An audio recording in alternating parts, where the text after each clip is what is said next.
ওমর, তাই ওমরের ছেলের গোলামের বাচ্চা গোলাম গাড়ি দিলাম। ওমর এই চিঠিখানি হাতে লইয়া ডাকে, মসজিদে নববীর মুসল্লিরা রে, আমি নবীর গোলামি করেছি, প্রমাণ দিয়েছি। আর আপনার নাম কি? আরে বাবা নামটা কি দরকার? আমি আল্লাহর বান্দা, আমি কি মিথ্যা বলছি? কয় না, নামটা বলেন। আমি আখিরি নবীর উম্মত। এমনি ওমর থাপা দিয়ে ডাইনে হাতে ধরছে।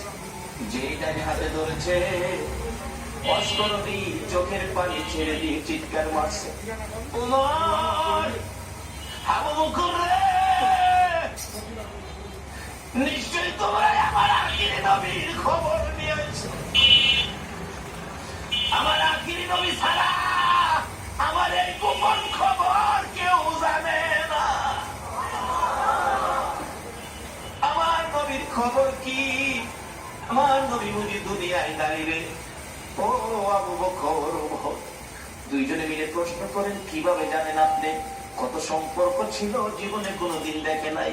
কারা গো, এই নবীর মিলাদুন নবীর আয়োজন করেছো, নবীর ভালোবাসার রশি মদিনার সাথে লাগাইছো, নিশ্চয়ই তোমাদের সাথে একদিন আমার নবীর স্বপ্নের দিদার হয়েছে। আবু বকর ওমর ডাকে, ও ওয়াজ করবি? নাই রে, আমার নবী দুনিয়ায় নাই। এই জুব্বা মোবারক তোমার জন্য বাজেট করেছে। ওয়াজ করবি বলেন, আমার জন্য জুব্বা নিয়ে আসছো, এই জুব্বা আমি কেমনে রাখবো রে? আমার নবী নাই, আমি নবীর উম্মতের জন্য কি করব? আবু বকর ওমর প্রশ্ন করেন, আমরা আপনাকে কোনোদিন দেখি নাই, এত বড় বাজেট, এত বড় সম্পর্ক কিভাবে করলেন? আবু বকর ওমর দুইজনে প্রশ্ন করলে, হযরতে ওয়াজ করনি ডাকে, আপনারা কি নবীকে ভালোবাসেন? আপনারা ভালোবাসার কি প্রমাণ আছে আমাদের দেখান তো। কথা কি প্রমাণ আছে? নবীজির উহুদের জমিনে দুইটা দান মোবারক ভেঙেছে, আপনারা কি জানেন? জানি। দেখি আপনারা হা করেন।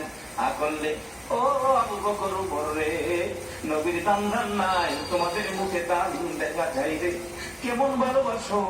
আমি অস্করণের মুখের দিকে তাকাইয়া দেখো, আমার মুখে একটা দাঁতও নাই। যেদিন শুনেছি আমার নবীর মুখে দাঁত ভেঙেছে দুইটা, আমি পাহাড়ে বসে পাথর দিয়ে বাংলাম দুইটা। উপরে দাঁত ভেঙে বাঁধলাম, উপরের দাঁতটা নিজের দাঁত, নিজের থেকে বাংলাম দুইটা। এই দুইটা না হইয়া যদি ডান দিকের হয়, ডান দিক থেকে বাংলাম দুইটা। ডান দিকের উপরে না হইয়া যদি বাম দিকের দুইটা হয়, বাম দিকের বাংলাম দুইটা। এইভাবে আমি অস্করণী নবীর ভালোবাসায় বাঁচতে বাঁচতে 32টা দাঁত বাংলাম রে। আমরাও তো না দেখে ভালোবাসায় বসে আছি। আজকে কি আমাদের নবী আমাদের জন্য একটা বাজেট কি নবী দিতে পারে না? নবীদের বাজেট করতে পারে, এই বিশ্বাস কি আপনাদের আছে? এটা কি মানে? তাহলে আসেন, অনেক সময় আবার অন্যজনের প্রশ্ন করে বলবে, এটার প্রমাণ কি নবীদের বাজেট দিতে পারে? বাস্তবে আসেন, একটা মদিনার ঘটনা। মদিনায় একটা নবীর আশিক ছিল। নবীর আশিক তার নবীজির রওজা পাকের পাশে কইরা থাকে, খায় না। মানুষে কয়, তুই খাইতি না, মইরা দেবি তো? কয়, খাইতাম না। কেন খাইতি না? যে নবীর বাড়িতে আইছি, নবী যদি খাওয়ায় তাইলে আমি খাবো, না হয় মইরা যাবো, খাইতাম না। রোজার পাশে বইতে রয়েছে। নবীজি স্বপ্ন যুগে একদিন বললেন, এই পাগল, তুই যে পাগলামি করতেছস, আমি খাওয়াইলে খাইবি, এখন কি আমার চুলায় কি রান্না হয়? পাগল কয়, রান্না টান্না বুঝি না, আপনি খাওয়াইবেন খামো, না হলে কি করবো? নবীজি একদিন স্বপ্ন যুগে এসে দুইটা রুটি, নবী পাক স্বপ্নে দুইটা রুটি দিয়ে গেলেন। স্বপ্ন বিশ্বাস করেন? যে নবী ওই রকম একজন ইমানদারের জন্য 10টা পৃথিবীর সমান একটা জান্নাতের বাদে। নবীজির স্বপ্ন কি স্বপ্ন না বাস্তব? যদি কেউ নবীজিকে স্বপ্নে দেখেন, কোন সন্দেহ নাই, সরাসরি নবীকে দেখছেন। কারণ নবীর সূরত ইবলিস ধরার ক্ষমতা নাই। দুইটা রুটি নবী দিলেন। অনেক সময় স্বপ্নে আমরা কিছু পাই, কিছু খাই, এরকম হয় না? হয় না? বেচারা স্বপ্নে দেখে চিকন চালের পোলাও, দেশি চাউল, দেশি মুরগির রাত দেওয়ার আগে হাই খাইতেছে, স্বপ্নে খুব খাইতেছে। এবার যে মুরগির রানের গোস্ত ছুড়াই তো টান দিছে না, হাত দিয়া বাড়ি অন্যি না লাগছে, বাড়ি অন্যি তো চিল্লানি মারছে, আমার মাইরা লাগছে রে, মাইরা লাগছে, চিল্লানিতে কিন্তু হ্যাঁ ঘুম ভাঙছে, ঘুম ভাঙছে পরে কই কি হয়েছে কি হয়েছে, কই তুমি আমার নাক ভাঙিয়ে দিয়েছো, কই দেখ নাক বানলে বানছে যে একটা খাও খাইছি বাড়ি। ইন্টারনেট দেখলাম না, এটা কি দিচ্ছ? Red cow butter oil. কি দাওনি? না মা, বাজারে যা পাওয়া যায় তার ঘি নামে যে কি না কি, একটু ট্রাই করেন।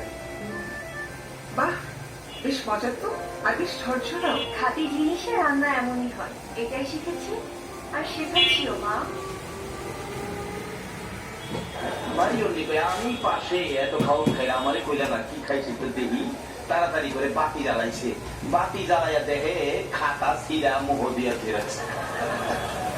আমরা স্বপ্নে খাও নেব খাতা ছিঁড়া, বলুন নবীজির স্বপ্নে দেওয়া কি খাতা ছিঁড়া? আসুন না সেই নবীর পক্ষে যাই, আল্লাহু আকবার বলুন।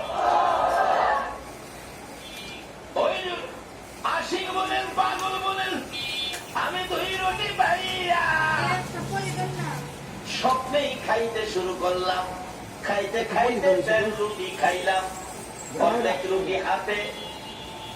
রুটি হাতে আমার ঘুম ভেঙে গেছে, ঘুম ভাঙার পরেও দেখি আল্লাহ নবীর দেওয়া স্বপ্নের রুটি, রুটি খাওয়ার পর অর্ধেক রুটি এখনো আমার হাতের মধ্যে আছে। বলুন এই নবী এখনো উম্মতের কিছু দেওয়ার ক্ষমতা আছে কিনা? তাহলে আসুন সেই নবীর পক্ষে যাই, সেই নবীর দেখানো রাস্তাটার মধ্যে দাঁড়াই, তাহলে পাবো নবীকে স্বপ্নে দেখলে এটা বাস্তব। একজন আল্লাহর ওলি, নামটা আমার খেলনায় খেলে আসতে বলবো, উনি স্বপ্নে দেখে নবীজির সামনে বসা, নবীজি এইভাবে দাড়ি মোবারকে খাওয়া যাইতেছেন, এমন সময় একখান দাড়ি মোবারক ভাইয়া জমিনে পড়ে গেছে। ওই আল্লাহ নবীকে হাই হাই, নবীজির দাড়ি মোবারক জমিনে, তাড়াতাড়ি করে হাতে ধরে মুঠ করে মুঠের মধ্যে নিয়ে আসছেন। ওনার ঘুম ভেঙে গেছে, দেখি ঘুম ভাঙার পরও হাতের মুখ বন্ধ, মুখ খুলে দেখে নবীজির দাড়ি মোবারক। ছিল স্বপ্ন, এখন বাস্তব। হাই হাই, নবীজির দাড়ি মোবারক কই রাখবো, কোথায় রাখবো, জায়গা ভালো জায়গা কই আছে, এখন না পায়া মাথা টুপির মধ্যে দিয়া সিলাই করে মাথায় রাখে। ওই আল্লাহর ওলি বলেন নবীজির দাড়ি মোবারক আমার মাথায় থাকার কারণে দিনের বেলা রৌদ্রের মধ্যে রাস্তায় বাহির হলে মেঘের টুকরায় এসে আমার মাথার উপর ছায়া দিত। আজকে সে নবীর পক্ষে যতদিন মুসলমান না যাবে ততদিন পর্যন্ত বিপদ থেকে বাঁচতে পারবে না। বিপদ থেকে বাঁচতে একটাই পথ, সেই পথটা হলো নবী মুহাম্মদুর রাসূলুল্লাহ। যে নবী স্বপ্নে দিলে এখনো দিতে পারে, আচ্ছা সে নবীর পক্ষে আমরা যারা বসে আছি, নবীজিকে আমাদের কিছু দিতে পারে না? তাই বলতেছিলাম ওয়াজ করুনি নবীর ভালোবাসায় কি পাইতেছে দেখেন, আর আপনাদের জন্য কি আছে। আমার ওয়াজ করুনিকে আমার জুব্বা মুবারক তোমরা দিয়ে দিও। আবু বকর ওমর প্রশ্ন করে বসলেন, হুজুর ওয়াজ করুনি কে, কোথায় থাকে, পরিচয় কি? আমার নবী চোখের পানি ছেড়ে দিলেন, ও আমার সাহাবীরা শোনো, ওয়াজ করুনি পরিচয় হলো নাম জিগাইলে নাম বলবে না, ঠিকানা জিগাইলে ঠিকানা বলবে না, কিন্তু বুঝবে কেমনে? তার হাতের মধ্যে সাদা অল্প একটু দাগ আছে, এই দাগটা দেখলেই বুঝবি ইনি হলেন আমার ওয়াজ করুনি। লম্বা ঘটনা। আবু বকর